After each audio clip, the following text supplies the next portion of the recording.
Hi there, ho there. We're back. Yes, we are. Welcome to another episode of Glasshouse Presents Throwing Stones. We have another fantastic show for you today. We have Brian Haberlin, You know, colorist. I've got to say here, one of the great joys I have doing this podcast is stretching above and beyond the many artists, writers, colorists, and so forth that Glasshouse has. Because although I certainly want to showcase those folks on this show, I spend so much time with my head down focusing on the careers of those artists that I miss opportunities to meet and connect with so many other people. I know there's a lot to be said for connecting with the rest of the creative world out there, but I've been lax with that part of it. So when I have an opportunity to get someone as terrific as Brian Haberlin on this show, I am ecstatic. I mean, the man has been a publisher, a screenwriter, a colorist, and an artist. Do pretty much everything. So I am anxious to talk to him. So let's get this rolling. All right. There he is. Hi, Hello, Brian. everybody. Thank you so much for coming on the show today.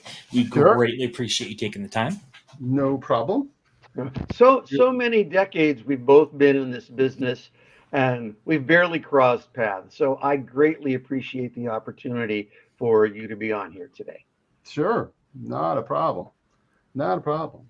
All right. So you want me to blab about my origins for a moment, yeah? Yeah, secret origins time. Yeah. I mean, you kind of almost wrote the book on coloring and stuff like that. So that's... Well, I did not want to become a colorist. That's for sure. I actually had my first job offer from the recently passed Jim Shooter and John Romita Sr. When I was 18 to go out and pencil and work in the bullpen at Marvel. And I'm a West Coast guy, and that was move to Manhattan and get about $35 a page and starve to death. So I went to film school instead. I have a master's degree in communications from Loyola Marymount University out here. And my first jobs were in television. I worked at Lorimar Television in comedy and drama series development was my first job.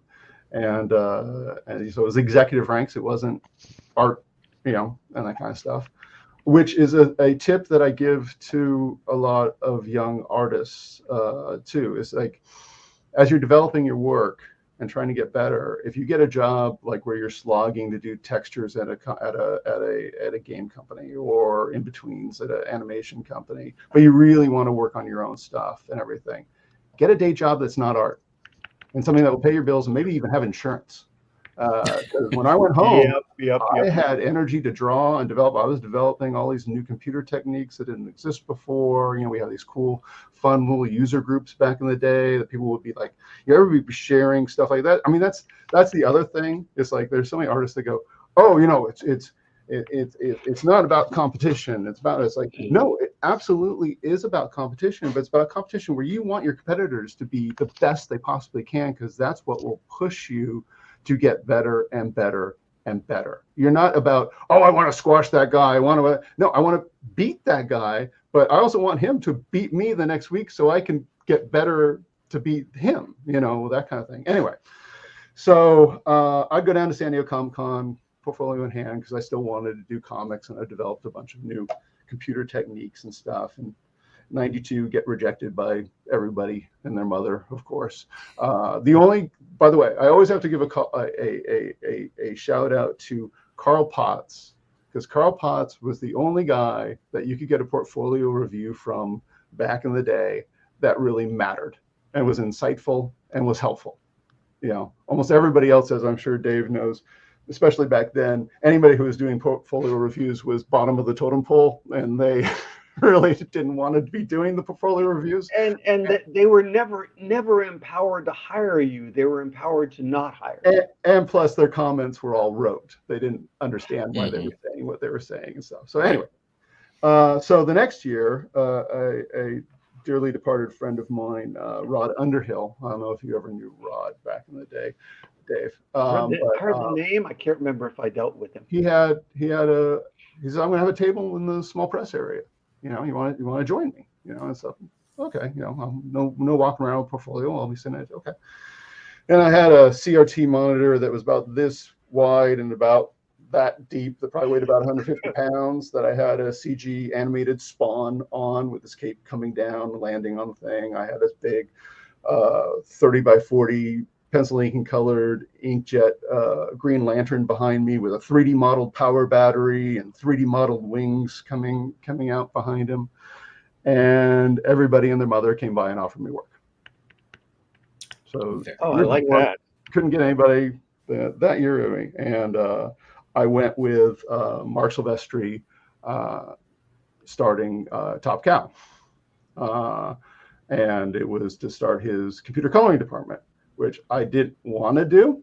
I didn't want to be a colorist. I wanted to be a penciler, inker. And it was, but I figured it was an in, right? It's an in. Right. You get in any way that you can. Right? But the problem was for me a little bit, and I hope this doesn't come across egotistical, was I got to be top of the pyramid really, really, really fast. And so it was kind of like a velvet coffin to a certain degree. It was hard for me to fight out of that coffin, But again, having said that, starting where I started, because when we started, it was Homage Studios. So it was Wildstorm, Top Cow, and Wills all in one place. Open floor plan offices. You could walk around, and if you weren't an asshole, sit behind Scott Williams as he's inking a page and ask him some questions. You could, all the brand new kids that were there. I was married, and I was a little older than, I was closer to the owners' ages than the kids. But 29, I was down there. And but the kids, you had, Jeff Campbell starting, you had Joe Benitez starting, you had Dave Finch starting, and everybody was about, again, like I said, beating the next guy too. It's like when everyone leveled up, I still always remember, because Mark got in Cyberforce issue 5, he turned a corner. He jumped up a level, right? And when we used to do it, so in Mark's office was right down from where my computer was, and he'd put up the pencil page. Dave Wall would come, who was editor-in-chief back then, take it down, make a Xerox, put the Xerox back up. Pencil page would go over to Scott and his guys, and stuff. And I remember Mark finished the issue, and he was going off with his girlfriend to Hawaii. And I was bringing in my computer, and I could see down the side, over there, and I saw Jim Lee go into Mark's office, and so he's looking at the pages, and you see him go,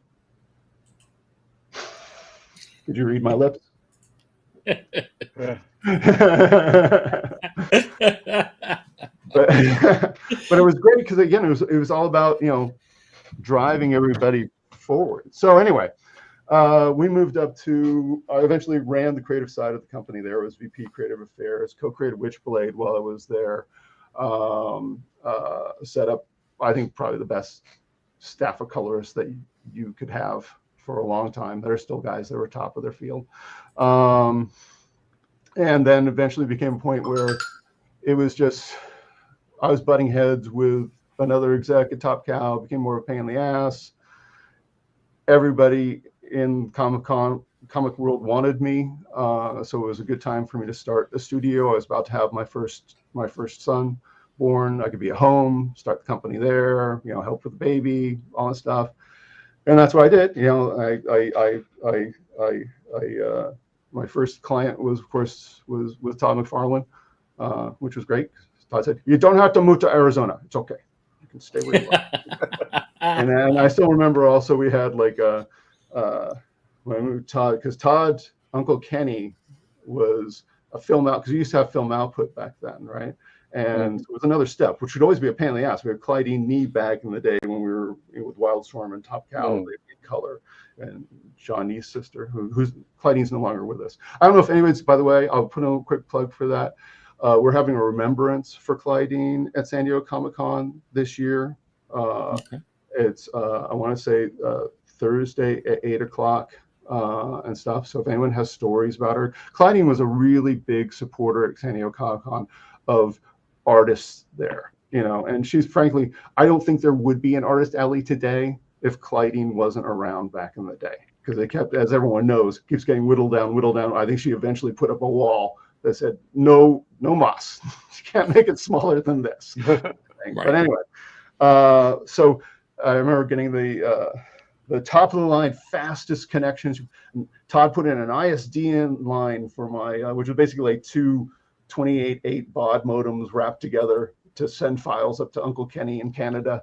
And then Kenny could walk it over to Quebec Corps, which was the big comic printer at the time and stuff. And that was our cutting edge, on these old machines. But anyway, so started that studio, and started Avalon with Wills, where we did our own creators. So we did Aria, which was the #1 selling comic in the U.S. when it came out. We sold over 140,000 copies of that book back then. And Stone, which was Wilson I. Stone, which we'll talk about again later. The Wicked with Roy doing the art on it.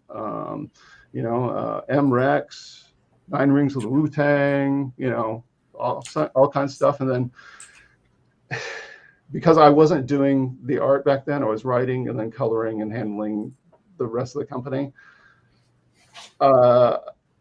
As Dave knows, dealing with a bunch of artists at once can be a bit of a pain. And again, made it very clear. Also, at the same time, I was working with Marvel and DC. I was working with Jimmy and Joe and launching Marvel Knights, and stuff, which was great. It was wonderful working with those two guys, especially back then.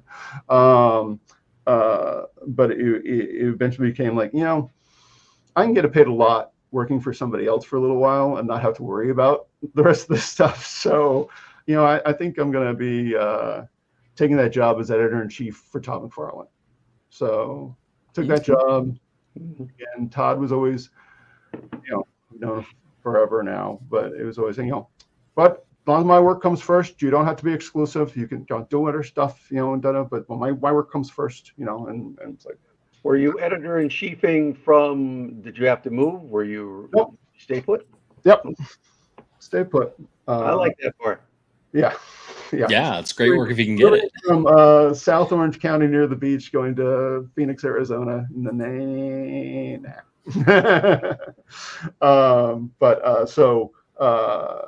So then I started doing that. We had a bunch of books. There were a bunch of little low-hanging fruit things. Like no one ever did a Great Capullo art book. Duh. It's like no one collected, especially back then, Brian Bendis' and Ashley Wood's work on something. Duh. And we did a few other new things that I thought were successful. And I was going to do a new line that I was going to draw. It was going to be Todd McFarlane Dragons based on his toy line. Mm-hmm. Those cool dragons. And we're like, yeah, let's do a toy line. Let's do a comic based on that, push some more of that stuff. And Brian Holguin started writing it. I started drawing it, and I was turning the pages, and I turned pages, and Todd was going, yeah, the guy who's doing this dragon book, he's pretty good. Maybe he should probably take over Spawn. And it's like, that's me, Todd. So I took over Spawn, and I drew Spawn for a couple of years with David Hine doing the writing chores on it. It was probably before I was ready to do such a thing, but it was very awesome that I got the opportunity to do so. And then that went on, and it was fine. It was good. I mean, Todd and I always got along, and it was at a certain point where it was like, okay, we have to try and staff this new Haunt book that's Robert Kirkman and Todd's property. And it was when Marvel and DC had huge exclusivity wars. I mean, just everybody who was any good was under contract with one I remember negotiating a few of those contracts. And I would talk to guys and tell them the story that we're going to be doing. They're, oh, that sounds great. I'd love to do it. Okay, great. When are you available? 3 years from now. Yeah, that's not going to work for me. Or we'd be in meetings where we bring in people and you'd have Robert remote or Todd remote or whatever. And we're talking to the artist and Todd be going, yeah, bud, like he always does, you don't want to be known for doing Stan and Jack's characters. You want to be known for doing your own characters. And I'd be sitting in the same meetings going, I used to do my own characters. I think I have to be leaving. and so and again, the one thing Todd will never slight you for, if you leave Todd to go work at Marvel or you leave Todd to go work at DC, he'll think you're an idiot. If you leave Todd to do your own creator own shit, he'll try and support you in any way he possibly can. I have had precisely one conversation with Todd in my entire career. It was 5 minutes long. He gave me advice of what to do to much improve Mike Deodato's career. And Deodato was a superstar at that moment at Marvel. I listened to Todd, and Deodato went to the next level. So thank you, Todd. No, he is one of those cats that, because I mean, we've had 3-hour conversation on how word balloons work. He knows every single aspect of storytelling, and not just most guys. Like Jim Lee can tell you how he does a book and why he does a book and what the decisions are, right? Todd can tell you how any form of sequential works and why it works, and stuff that's not his style and not his technique and whatever, and how it functions and all that stuff. At one point, that's in the back of my head is always like, I gotta do a tome. I gotta do of all his things, because he knows more about it than, and I've worked with the best of the best. He knows more about all the nuts and bolts and why things work than anyone else I've ever met in the industry. I mean, and people will say, oh, he draws the way he draws, it's so goofy and stuff like that. No, that's just the way he draws, dude. And that's he could draw some other way if he wanted to, but that's again, finding a style too, that's one of those things, right? It's like, I don't even feel that I've gotten to that point yet. It's like, you want to get to a point where you can look at somebody's think, oh, that's that person, or that's person. It's like, because people bitch at like Frank Quitely style, or something like that. Oh, I think it's ugly. So, well, yeah, but if you see a Frank Quitely, it's a Frank Quitely. Yep. Mm-hmm. You see a Rob Liefeld, whether you hate it or not, a Rob Liefeld. Style is an interesting thing. Neil Adams told me a style is everything an artist does wrong. And I laughed. He said, no, I'm serious about this.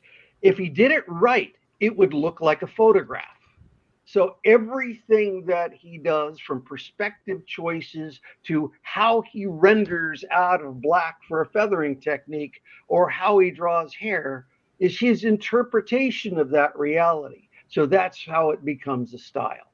Some people only have one. Some can imitate other people's surface styles or go deeper to understand the thinking behind it. But style is still doing it wrong. And I thought that was an interesting perspective.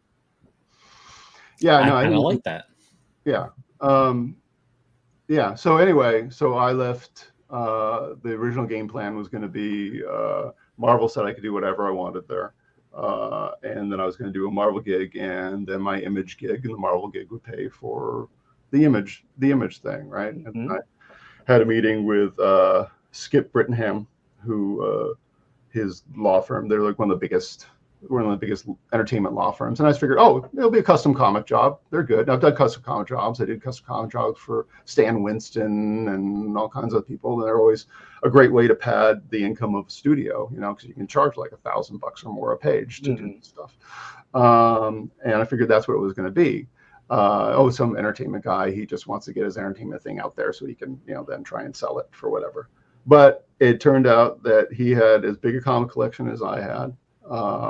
He loved the art form, and he just wanted to do some cool stuff.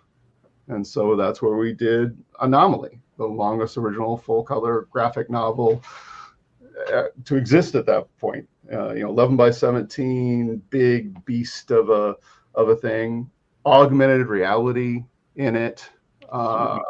And that was the launch of Anomaly. And ever since, I've been doing my own creations, Hellcop, and The Wicked, and Faster Than Light, and Last Barbarians, and all kinds of stuff. I was telling Chris that for shits and giggles, I tried to figure out since 2010 to 2020 or so how many interior pages I actually have done, sequential pages, and I've done 2,759.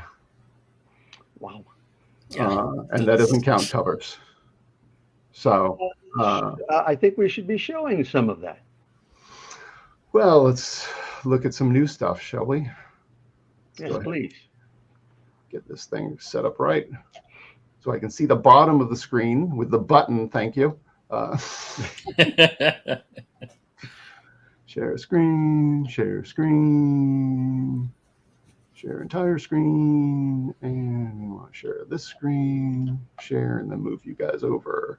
So let's talk comics first, and then we'll go on some of the stuff that I have coming out. So Wilson and I are doing Stone again,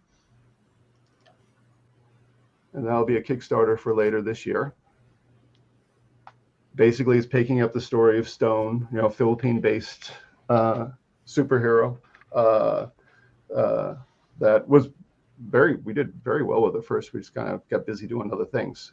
Taking up the story 20 years later, Jerry Alanguilon, if you know that name, that was his name, because Jerry was working with us back then. Essentially think the storyline was, what if Chris Hemsworth really was Thor and didn't know it? So Jerry is an actor playing the mythical Filipino character Stone with all the magical powers, and then all of a sudden some real bad guys come after him. So that was assessing the arc of the original one. Now he's been basically the Superman for our world for decades. Hasn't really had to have any big bads that he's had to fight. He's been mostly saving people, and now the biggest bad of all is coming, and it's coming for him, and it's coming for his son. So he's got to step up his game again. I was thinking about it earlier. I was going, it's kind of like Rocky 3, where Rocky wasn't really all into it in that first fight, and then he had to get his act together again to take him out again. So it's a little bit like that, But we have like all the Filipino luminaries doing covers on it. We get Jade Ancleto, Lenil, Phil Tan, all kinds of fun stuff. These are some of the interior pages we have so far. So this will be a Kickstarter for later this year. Wilson's about 18 pages into it. It's going to be 44 pages. We're not going to start the Kickstarter until it's done, which is what I usually do with most of my Kickstarter things. I think this is wise. Yeah. Yes, very, very wise. So really cool, fun stuff. I get to just be a writer pretty much and go over the colors. This is Jared Van Dyke doing the heavy lifting, and he does most of the heavy lifting on color for me. I usually take a little pass, but if I don't have to take a pass, I usually don't do anything. If I do a pass, I'm just doing it to amp something up usually. But he's amazing. I always feel blessed that, after all these years of hooking somebody else up with color, that I found someone who can hook me up with color. The other fun one we have is a series. So this is Love Inc. So this is basically a rom-com, and it's actually going to come out on Webtoons. So this is basically, think the TV show The Office, but they're Cupids, and every story they have to deal with another problem. For example, we have, they have to, one of the ones I'm really liking right now is they have to match a Chinese astronaut from the Chinese space station to our space station with an American astronaut and make that work. That's fantastic. But it's a fun rom-com. It's a little slightly more cartoony than my normal style. This is me on the art, and I love this. Hannah Wall is my co-writer, though more 70-30 her writing this.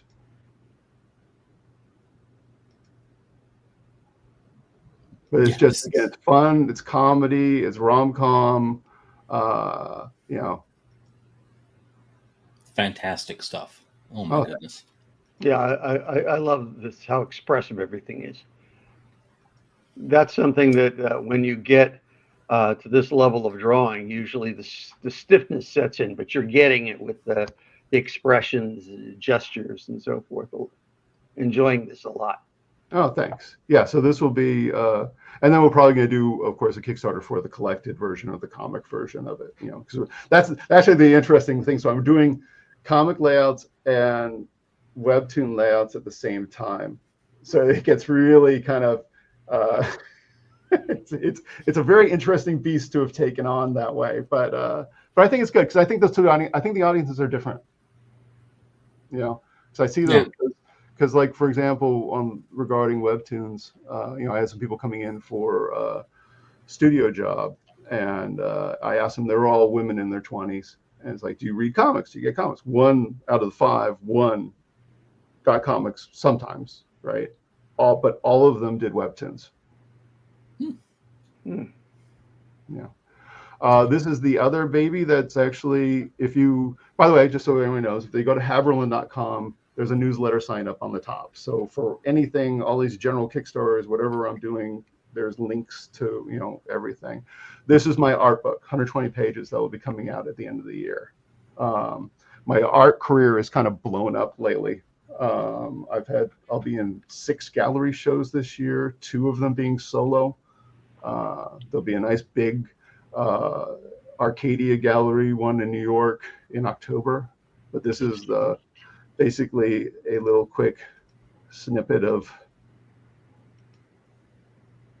some of the pages from my art book. Your fine art, just the first time I saw it, it just literally blew me away. Oh, thanks. Because I didn't realize that was in your toolbox. You know, I didn't realize that was something you were interested in or could do. And oh my God, it is just stunning. Right now, I'm in the Laguna Beach Fine Art Festival, which goes for 2 months down there, which is pretty good.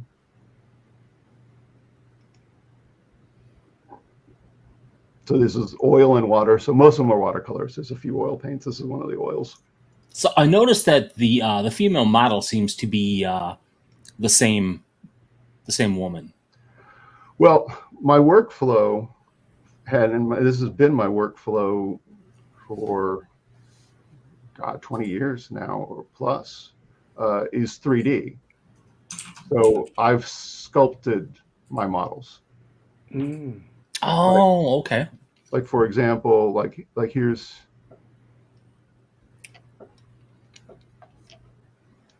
and I can move the lights. That's perfect. I was actually going to ask you about your use of 3D models in the comic process. Yeah.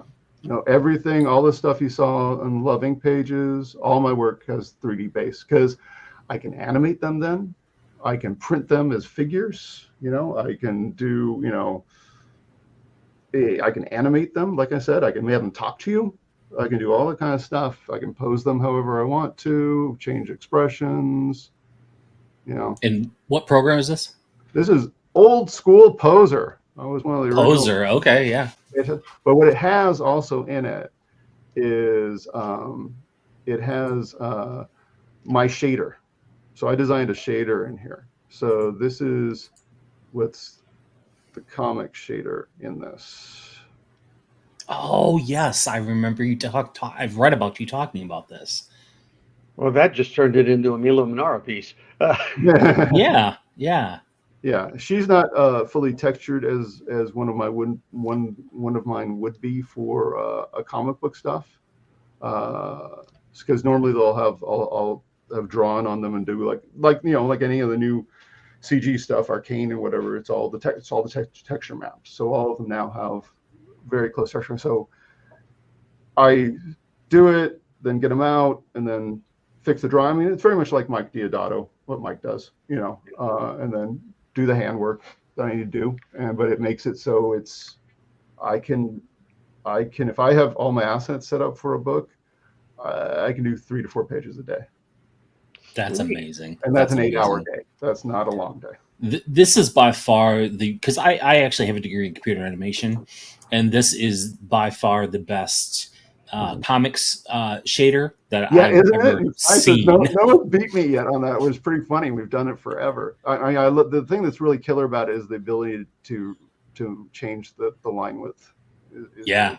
Oh my God, that is so good. Have you had anybody like approach you like, hey, I want to buy this? No, but we have developed it for Unity as well. Okay. We're thinking about doing a version of it for Unreal, which we haven't done. I mean, that's the difference between me and most comic book guys, right? It's like I wear a pretty strong technological hat too, you know, and I usually always like I tried to do this back when I started at Image in 93, but back then the technology wasn't there really to do it, you know. And also the other thing that wasn't really there to do it is the asset libraries that you can buy now so cheaply. I mean, I'll you know, sculpt things, but you know, if there's a beautiful set of a cafe that I need for a scene that I can buy for $20 and get the rights to use it, it's like, that would take me a week to make. I think I'm going to buy it. and those assets are everywhere now. You know, I mean, I bought for one of these other books I did, you can buy like, again, an Unreal asset engine, which would be it's like a full spaceship, everything in the spaceship, rooms, you know, cockpit, everything. And like $25. And you got, okay, I'm just going to tell a story in a spaceship and we're all set, you know. So that's fantastic. Yeah. But yeah, this has been kind of my edge, you know, and like, you know, yeah. So, but then the other fun things I'm taking to San Diego this year, which I never do. If you guys know my career, I almost never, ever touch anyone else's characters for the last 10 years. It's always been doing my own characters. But I thought the only characters that I have an extremely soft spot for in the Marvel Universe are the FF. And I actually did most of the licensed product stuff for the first FF movie that came out. But I thought, you know, the San Diego Comic-Con, let's, you know, throw some stuff. So I started doing these guys, and I'll show you them what I did with them. So there's Johnny. Reed. Sue. Ben. And so the original thing will be prints at my booth at the show. Oh, very, very cool. And completely iconic versions as well, I must say. So. Oh, thanks. Yeah, if anyone gets like, you know, it's like if someone goes, oh, why isn't Pedro Pascal? It's like, I got nothing against Pedro Pascal, but I grew up with these as my FF. This was my John Byrne Fantastic Four. You know, this is you know, this was my thing. Nothing against anything new or yada yada yada. But the fun part is they're also winks. So God, where did I put the videos that I just had? Oh, there we go. So I'll show you what they look like, and I'll show you what they do. Okay, so that's Ben as the wink. And so these are built to be anaglyphs. So you take the glasses, so that's Sue. And we've got Sue. So you close one eye with the red, blue, close the other eye. And then Sue's gone. Oh, that's cool. The invisible girl went invisible. Sweet. That is so cool. And then an example on one where it actually changes into someone else. Let's see, where's Johnny? There's Johnny.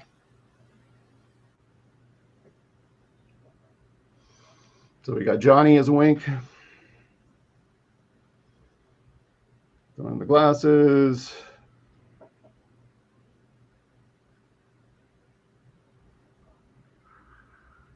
Johnny, and then flame on, buddy. Oh, wow. Oh, that's great. That is so freaking cool. And these will be all at my booth 5558 at San Diego.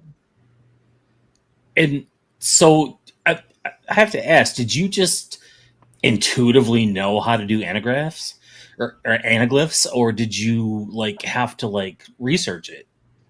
I've been pretty lucky most of my life in being intuitive with almost all the technology stuff. That I wonder if we can do that, and then I try. Okay, yeah, we can, or fail, and then that thing never sees the light of day. Right. But but yeah, that's some of my fun stuff. Let me unshare. Oh, no, I don't want to leave. Stop screen. Okay. Well, thank you for sharing those. That's great stuff. Yeah, that is amazing work, of course. We're so thrilled to be able to get to talk to you today. I love all of your work. I'm really digging your fine art, and I'm so happy that you're doing it. Like every piece that you post on Facebook, I'm just like, oh, this is just so good. So, thanks.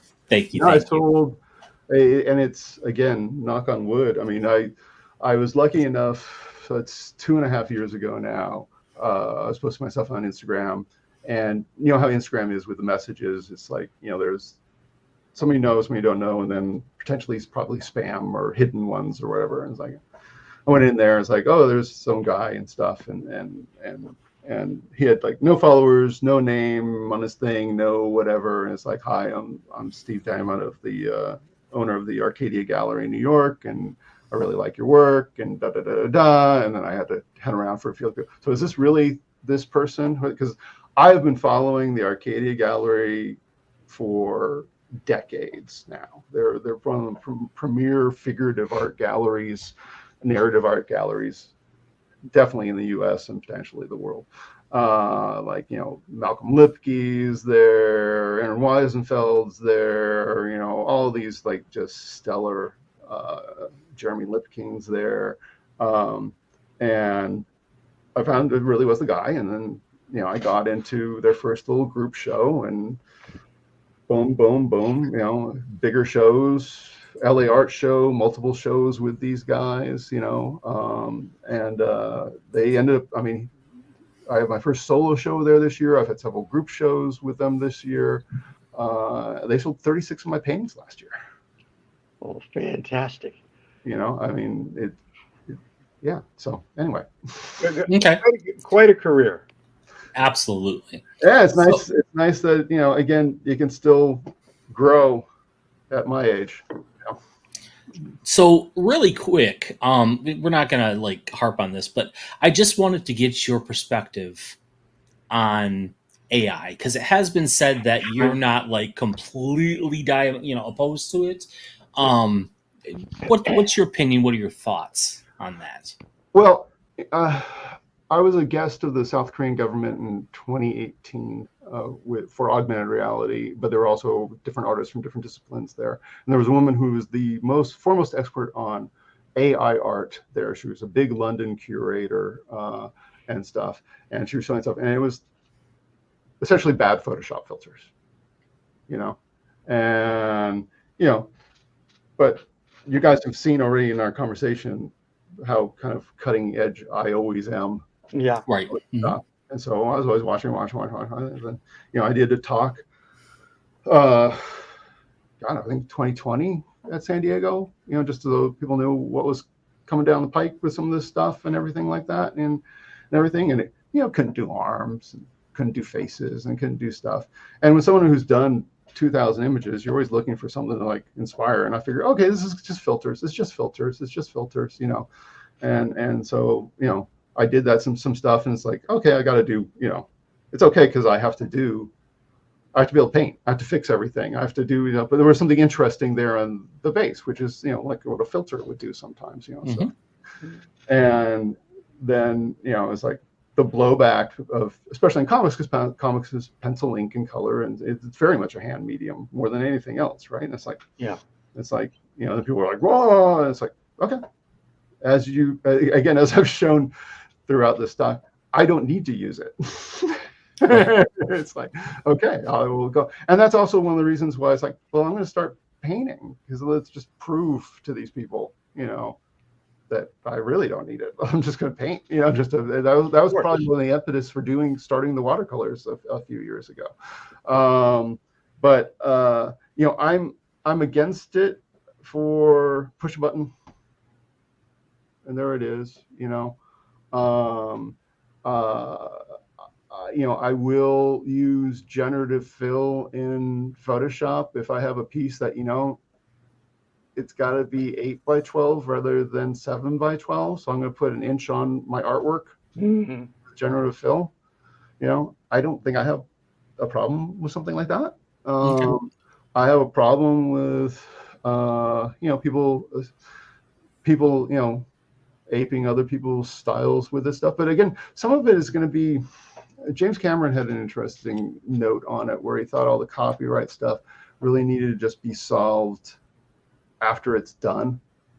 So it's not like it's not nailing the AI companies for it. It's nailing the person who used the AI to do a bunch of frisettas. Okay, gotcha. Whatever. It might be easier to police. I don't know. But again, my thing is that fine. I don't need it, and I don't need people going crazy about it. So. Okay. We were curious because we were having a conversation last week about this, and it seemed to be if AI is in the hands of talented artists that can use it as a tool, like they do with Photoshop, Adobe Illustrator, Poser, Manga Studio, anything like that, it seems to be fine.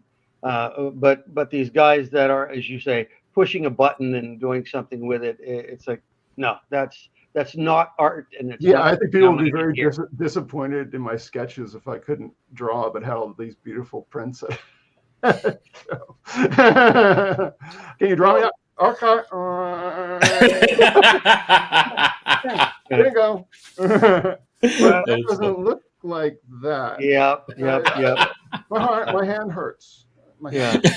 Oh, I've already run into artists that can't do sketches at cons because they can't pull up all these things that they use to create their panels and pages. So and again, I'm a big again, I do a lot of stuff digitally, but I moved a lot more towards doing a lot of stuff the other way because the money is so good for originals and shit.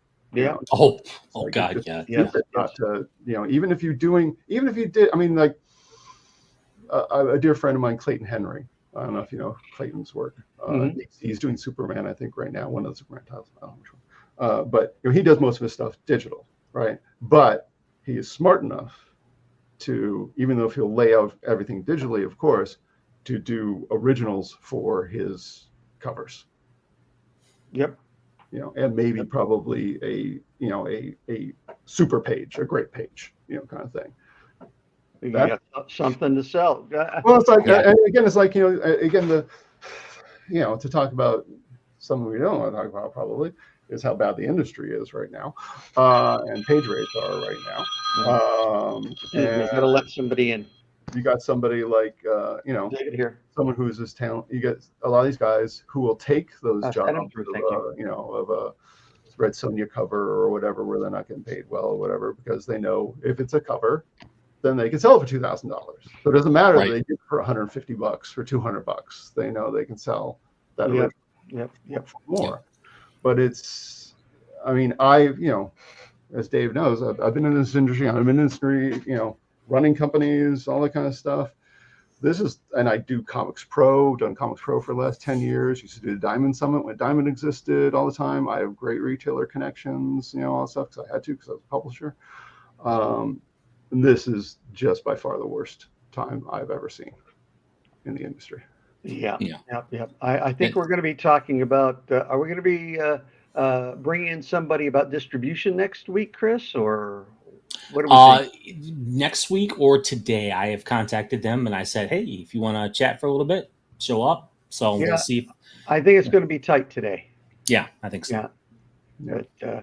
But, and in any case, thank you so much, Brian, Sure. for spending so much time with us. This has been fascinating. Much of it I did not know, so I always appreciate learning something new. Sure. So All right, many guys. thanks. What can you repeat for our watchers your website? It's pretty simple. Go to haberlin.com, and that's got links to everything and the newsletter. So make it Okay. simple that way. My last All right. name.com. All right. Thank you so much again. Yeah, you bet. All right, guys. All right. Bye. Thank you, Brian. Bye. Oh, that was wonderful. It was. He can do so much, has been doing so much over the decades, and hard to believe that we've never had a face to face and an opportunity to work together. Yeah, yeah. That kind of blew my mind that you had never interacted with him. Yeah. This was great. Thank you for arranging it and bringing him on. My pleasure. My absolute pleasure. Yeah, I was just geeked to talk to him. I was like, giddy. Oh, So, yeah, fantastic, fantastic. I'm wearing the shirt because this weekend, of course, Superman has launched into theaters, and looking forward to that. In fact, the moment that we sign off here, I am racing off to the theater with my wife and my friend Brett, and we're going to check it out. I've heard so many good things about this. Well, if you get to check it out in the next week, we can talk about it in next week's show. Absolutely. I've been told that it's basically the Bruce Timm animated Superman show in live action. So, Well, that was excellent. Always loved Bruce Timm's work. yes. So, all right. So, do we want to do a portfolio review? Yeah, I think we have time to squeeze one of those in before I make the mad dash to the theater. All Uh, right. Great. Great. all right, so this is an artist. I'm posting him here because I plan to be working with him. But what I want to get across to some folks watching this is sometimes it's difficult to figure out how to get a guy work despite some amazing talent. So I'm going to ignore the lettering here because that doesn't work. Um, but just to go through some of what he's got here. I know he's working digitally. I know he's putting a ton of work into this in various ways, getting all this background there.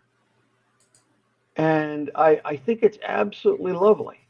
But there are basic things that might keep him from getting uh, work from the major companies despite some major talent. You know, you look through all these, and they're mostly medium shots or close ups. Uh, you will see there's a stiffness to all the figure work.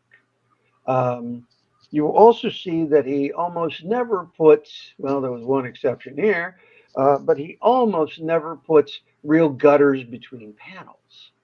Right. But there's so much that's good here. Um, I love the backgrounds, even though the backgrounds sometimes overwhelm the panel.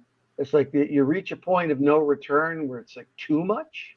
Right. Um, and then if you have this much detail, and then the colorist is going to try to handle this, it might just be overwhelmed or turned to mud by the time it's printed, just because there's so much there. And it's like every single detail in that castle.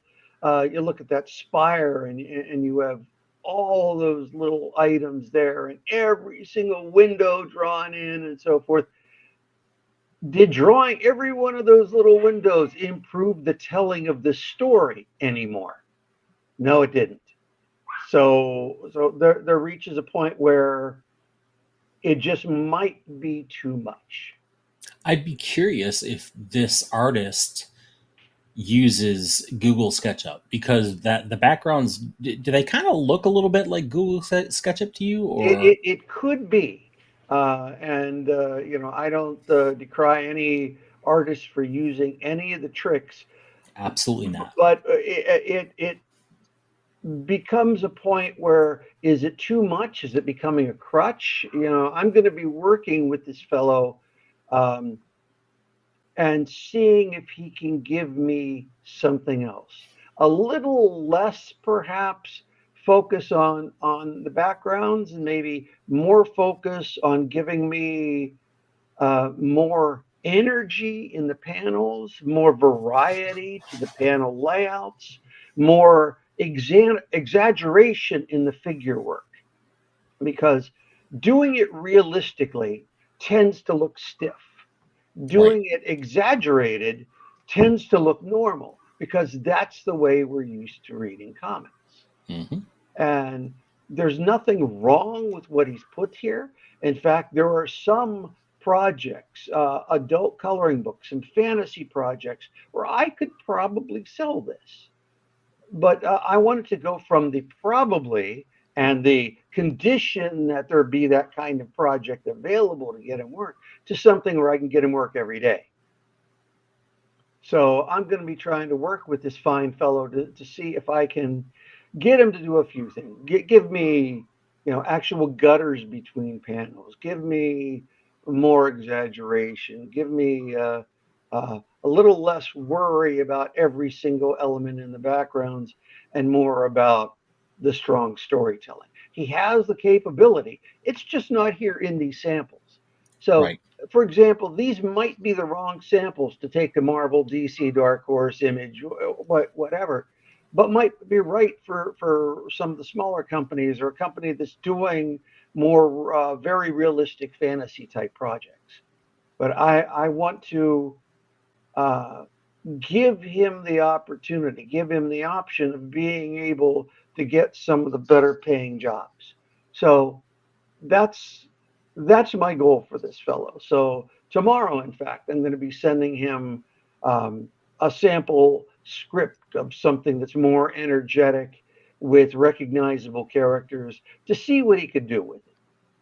And maybe on some, Fantastic. and if it turns out, maybe on some future show, I'll show the results of that and see, so folks can see his growth. But I think this is terrific, wonderful work that I want to uh, just see if I can tweak him a little bit, so the publishers that I know what they're going to tell me is missing from his portfolio, making sure that that stuff is there, so those publishers can see what they want to see.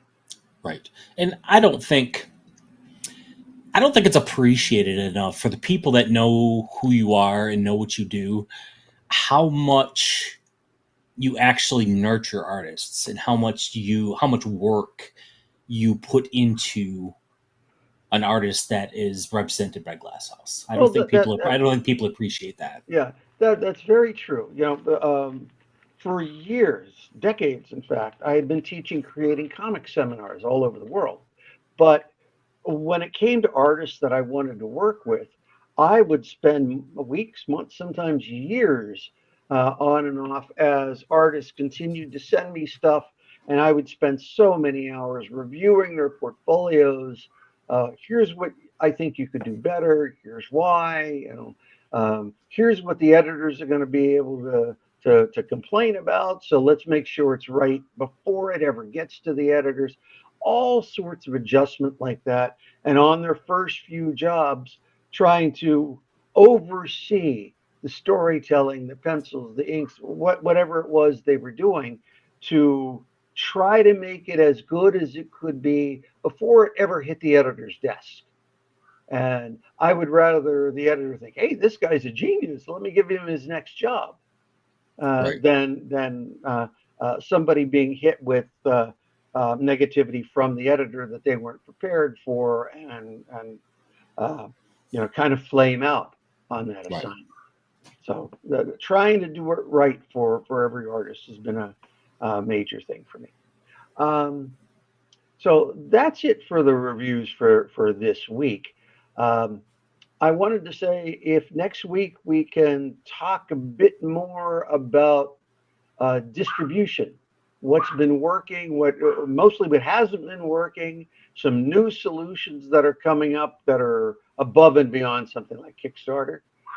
You've talked to a new distributor that's out there. I would like to bring him in so the folks can see what's on the horizon.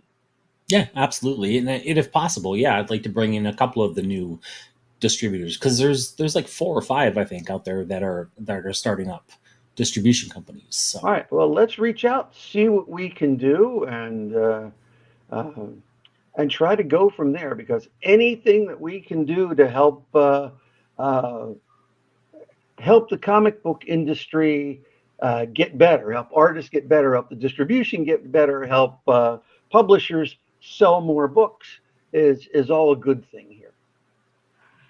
All right. perfect, perfect. So we're going to wrap this a little early this week because I need to make it to the theater. Need your So Superman fix. yeah, yeah. So we're off and running, and we'll see everybody here next week. All right. Now, as always, please like, subscribe, and share. That helps out the channel a lot. And we will see you next week. And you have a wonderful rest of your day. Thank you, everybody.